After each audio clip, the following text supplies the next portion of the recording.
Actually, we also partner with Basate School in Rwanda, which we're building 6 classrooms and a library, and Shalom Junior School in Uganda, where we're building a school from the ground, basically, for a hugely overpopulated community that is not being educated at this point. An important aspect of EACEF is that we really involve the community.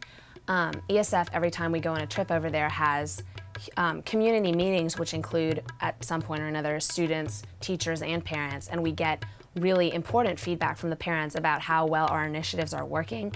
And through our NAFASI process, we always ask them exactly what they need so that we're not arbitrarily giving out aid and are actually, hopefully impacting them in the way that would best suit them so that we're being the most efficient. EACEF really values the feedback that we get from the students as well, and the effect that we've seen has been dramatic. At Kiramara alone, we took surveys from the teachers and students, and all of the results were overwhelmingly positive, anonymous surveys, so they were able to say whatever they wanted, and the students are more motivated, they look healthier, they're happier, they are, they're able to focus more in the classrooms. The teachers are impressed with the change that EACEF has helped the community make. But EACEF really believes in empowering the community itself. We don't want them to be dependent on us. We don't want them to expect things from us, and we're working on many sustainable initiatives that will keep the community going. So far, under the umbrella of the NAFASI process, all of our specific programs fall into one of 5 distinct categories. They begin with engineer and on to expand, energize, empower, and engage. Engineer was one of the first programs that we pursued with EACEF. Most of the schools that we work in, the buildings are in disarray. The classrooms really aren't, there's not a lot of light, and they have dirt floors with chalkboards and whiteboards that really, are, if they're even there, they are, sitting on the ground.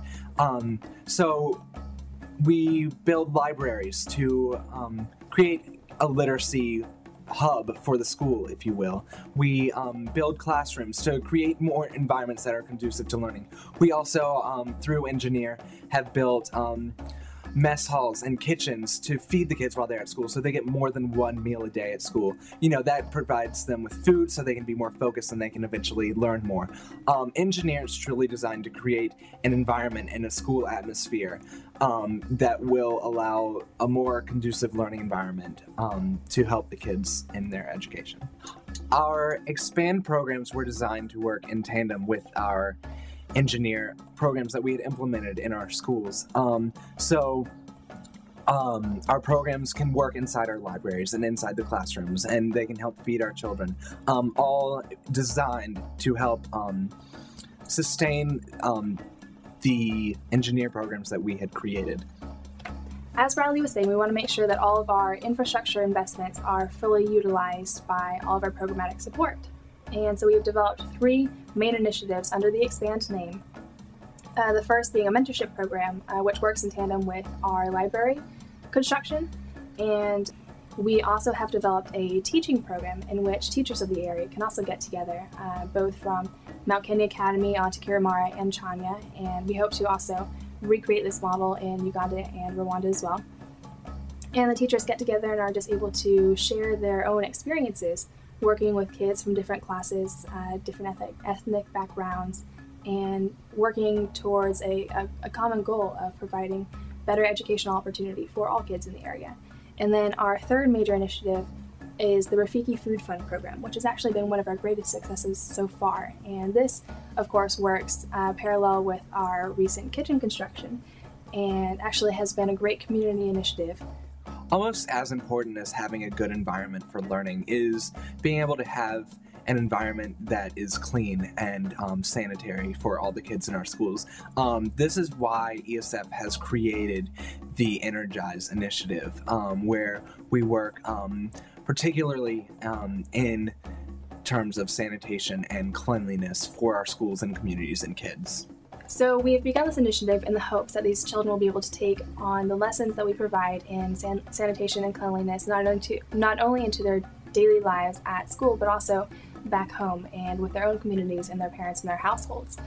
And so in these hopes, we have so far provided not only water tanks, but also latrines, as well as lessons from local mentors from particularly the Mount Kenya Academy in terms of aids and general cleanliness and specific young girls classes. So through our Energize initiative, we hope to not only teach the kids, education, but also allow them to lead healthy lives. EACEF strives to provide educational opportunity for all the schools, for all the kids where we work, and one thing that we really strive to do is engage the community and allow them to take initiative for their education, for their kids and their community.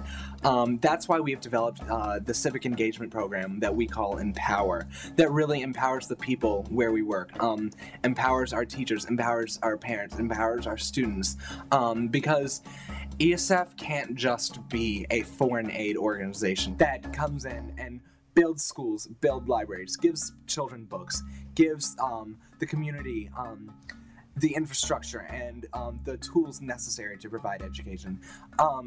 Without community engagement, our actions would be nothing. And so that is what really Empower strives to get at the heart of, is community engagement in education, because without parents' involvement and other leaders' involvement, our actions wouldn't mean a thing.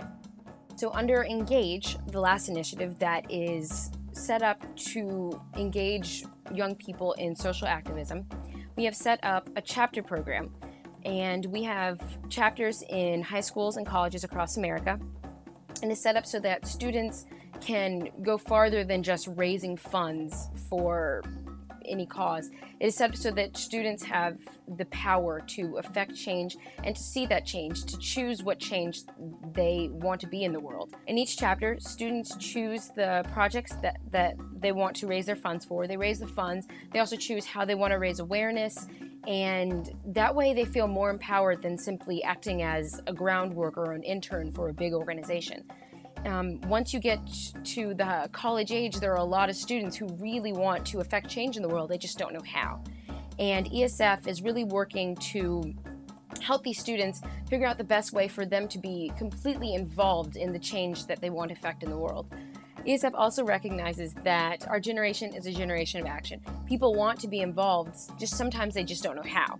And so we want to provide a model for young people across America to be able to be involved as much as they want, and not only to feel like they are just throwing money at people or they're sending, a check every couple of months to a big organization but don't really know what the money is going to. We want young people to choose what they're doing and then also feel engaged enough to be able to visit the communities that they're affecting and to talk to the people that they are raising this awareness about and that they are raising these funds for.